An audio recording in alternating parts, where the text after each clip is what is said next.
Guys, good evening and welcome back to my YouTube channel. So আজকে আমি তোমাদের সাথে শেয়ার করব প্রোটিন পাউডার অ্যাট হোম। আমি বাড়িতেই একটা প্রোটিন পাউডার বানাবো। তো এটা 5 বছর বয়স থেকে বাচ্চা থেকে বড়রা সবাই খেতে পারবে। তো চলো তাহলে ভিডিওটা স্টার্ট করা যাক, আর পুরো ভিডিওটা দেখবে, একদমই স্কিপ করবে না। তো এখানে এই উপকরণগুলো লাগবে, তোমরা দেখতেই পাচ্ছ। এখানে 250 ছোলা আছে, এটা খোসা ছাড়িয়ে নিতে হবে।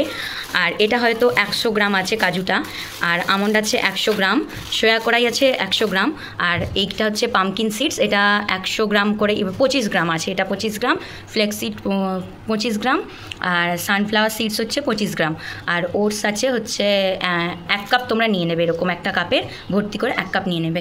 এই হচ্ছে সব উপকরণগুলো। চলো এবার তোমাদের বাকিটা দেখাই।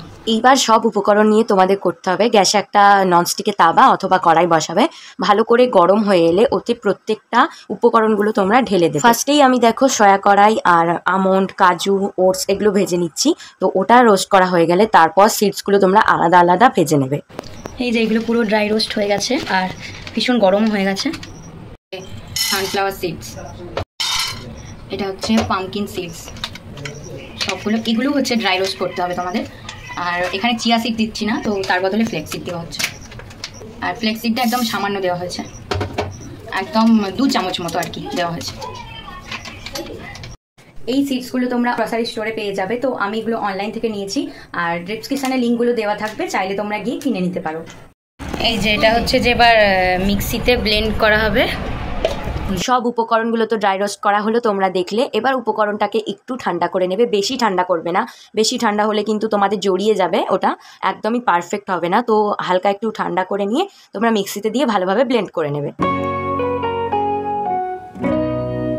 এই হচ্ছে পুরো রেডি হয়ে গেছে, একদম ঝরঝরে হয়েছে দেখো পুরো। এই যে, আর এরকম একটা কন্টেনারে আমি এখন ভরে রাখছি পুরোটা। তো প্রোটিন পাউডারটা কতটা পারফেক্ট হয়েছে সেটা তোমাদের দেখাবো বলে আমি গরম জল করে এনেছি। তো তোমরা এটা দুধের সাথেও খেতে পারো অথবা গরম জলের সাথেও খেতে পারো। আমার কাছে দুধ ছিল না, তাই আমি গরম জলটা নিয়ে এসেছি। গরম জল প্রথমে গ্লাসে দিয়েছি, তারপর প্রোটিন পাউডারটা দিয়েছি, দেখতেই পাচ্ছ। তো ভালো করে এটা তোমরা গুলে নেবে। তোমরা তো দেখতেই পেলে জিনিসটা কতটা পারফেক্ট হয়েছে। আর তোমরা কিন্তু এটা একবার হলেও বাড়িতে একবার ট্রাই করে দেখো। এই হচ্ছে প্রোটিন পাউডারটা, একদম পুরোপুরি রেডি, আর এটা পুরোটাই বাড়িতেই বানানো। তোমরা তো দেখলে। তো যেগুলো যেগুলো কিনেছি, আর তোমাদের যদি বুঝতে কোনো প্রবলেম হয় তাহলে আমাকে কমেন্ট করো, আমি তোমাদের জানিয়ে দেবো। আর এটা কিন্তু তোমরা দুধের সাথেও খেতে পারো অথবা জলের সাথেও খেতে পারো, তোমাদের ইচ্ছে মতো তোমরা বানিয়ে খেতে পারো। তো চলো তাহলে আজকের এই ব্লগটা এখানেই এন্ড করছি। দেখা হচ্ছে তোমাদের সাথে পরের একটা কোনো ভিডিওতে। টাটা।